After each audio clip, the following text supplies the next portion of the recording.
দর্শক, আমরা এই মুহূর্তে রয়েছি দৌলতদিয়া ফেরিঘাটে। আপনাদেরকে জানিয়ে রাখতে চাই, আগামী 25শে মার্চ বিকেল 4:45টার দিকে রাজবাড়ী থেকে ছেড়ে আসা সৌহার্দ্য পরিবহন, একটি যাত্রীবাহী পরিবহন, যেটি দৌলতদিয়া ঘাটে পৌঁছানোর পরেই কিন্তু এই 3 নং ফেরিঘাটে পৌঁছালে কিন্তু সেটি নিয়ন্ত্রণ হারিয়ে নদীতে পড়ে যায় এবং সেই ঘটনায় নিহত হয় কিন্তু 26 জন ব্যক্তি এবং জীবিত উদ্ধার হয় 6 জন। এবং যারা নিহত হয়েছেন তাদের দাফন কাফনের জন্য কিন্তু 25,000 টাকা করে, এবং যারা আহত হয়েছেন তাদের চিকিৎসার জন্য কিন্তু 15,000 টাকা করে খরচ দিয়েছেন রাষ্ট্রপক্ষ বা সরকারের পক্ষ থেকে। সেই খরচটা দেওয়া হয়েছে। এই ঘটনার আজকে কিন্তু পঞ্চম দিন চলছে এবং এখন পর্যন্ত কিন্তু নতুন করে কোনো মরদেহের কিন্তু সন্ধান মেলেনি। এবং এই যে যে দুর্ঘটনা, এই দুর্ঘটনার মেইন কারণ হিসেবে যারা ভুক্তভোগী বা প্রত্যক্ষদর্শী ছিলেন তারা কিন্তু বলছেন যে এই সংযোগ সড়কের বেহাল দশা আর পল্টনের নিচু রেলিং ব্যবস্থা। এই যে সরকার কোটি কোটি টাকা খরচ করে এই যে যে পল্টনগুলো তৈরি করেছে, সেই পল্টনের কিন্তু নিরাপত্তা ব্যবস্থা একেবারেই নেই। অর্থাৎ এই যে যে দেখতে পাচ্ছেন 1 থেকে 1.5 ফিট, 1 ফিটের মতো কিন্তু রেলিং ব্যবস্থা আছে। এই রেলিং ব্যবস্থা কিন্তু এতটাই ছোট, যেখানে একটা রিক্সা আটকায় না, সেক্ষেত্রে একটা বড় পরিবহন কিভাবে আটকাবে? একটা গাড়ি যেহেতু যান্ত্রিক গাড়ি যেকোনো সময় নিয়ন্ত্রণের বাইরে যেতে পারে, এটা কিন্তু স্বাভাবিক। কিন্তু যেখান দিয়ে গাড়িটা চলাচল করছে যে পল্টনের উপরে, সেই পল্টনে কিন্তু কোনো রেলিং ব্যবস্থা নেই। এই প্রতিটা পল্টনে যদি এমন রেলিং ব্যবস্থা থাকতো, তাহলে গাড়ি ব্রেক ফেল হলেও কিন্তু বা নিয়ন্ত্রণ হারালেও কিন্তু বড় ধরনের প্রাণহানির সম্ভাবনা থাকতো না। কারণ হচ্ছে রেলিংয়ের উপরে ধাক্কা লেগে কিন্তু গাড়ি পল্টনের উপরেই অবস্থান করত। এর পাশাপাশি সরকার প্রতি বছর কোটি কোটি টাকা কিন্তু খরচ করে এই সংযোগ সড়ক তৈরি করার জন্য।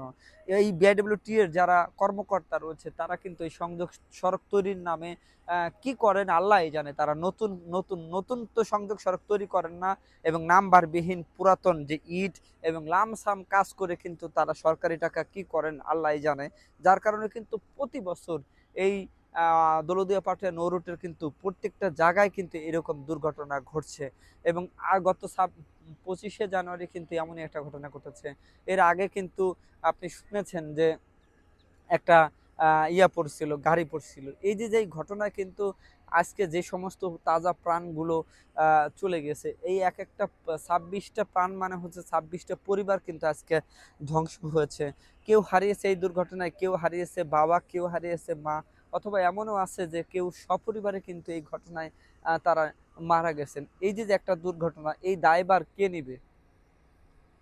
এই প্রশ্ন কিন্তু থেকেই যায়। দায়ভার নেওয়ার কিন্তু কেউ নেই। সবাই কিন্তু কাজ করছেন, আর সরকারি টাকা কিভাবে ব্যবহার করছেন সেটা নিয়ে কিন্তু নানা ধরনের প্রশ্ন রয়েছে।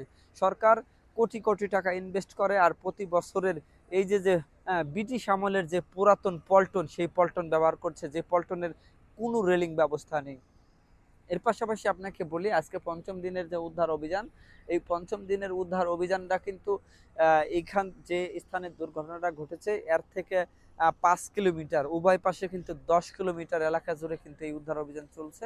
সেই সাথে সতর্কতামূলক মাইকিং চলছে যে পদ্মা নদীর কোনো পজিশনে কোনো ব্যক্তির মরদেহ বেশি উঠে কিনা, এবং যারা ডুবুরিয়া মানে নৌকা যারা জেলে আছে তাদেরকেও অবগত করা হচ্ছে। কিন্তু এখন পর্যন্ত উদ্ধারকারী যে দল রয়েছে তাদের কাছে কিন্তু এমন কোনো সংবাদ এসে পৌঁছায়নি, যে কারণে এক প্রকার ঢিলেঢালা ভাবেই কিন্তু এই উদ্ধার অভিযান আজকের মতো চলছে। আগামীকাল উদ্ধার অভিযান চলবে কিনা সেটা কিন্তু এখন পর্যন্ত কোনো সিদ্ধান্ত নেওয়া হয়নি। এর পাশাপাশি যে এই ঘটনায় কিন্তু 2টা তদন্ত কমিটি গঠন করা হয়েছে, একটা স্থানীয় 5 সদস্য বিশিষ্ট কমিটি, আর একটা হচ্ছে নৌপরিবহন মন্ত্রণালয় থেকে 6 সদস্য বিশিষ্ট কমিটি।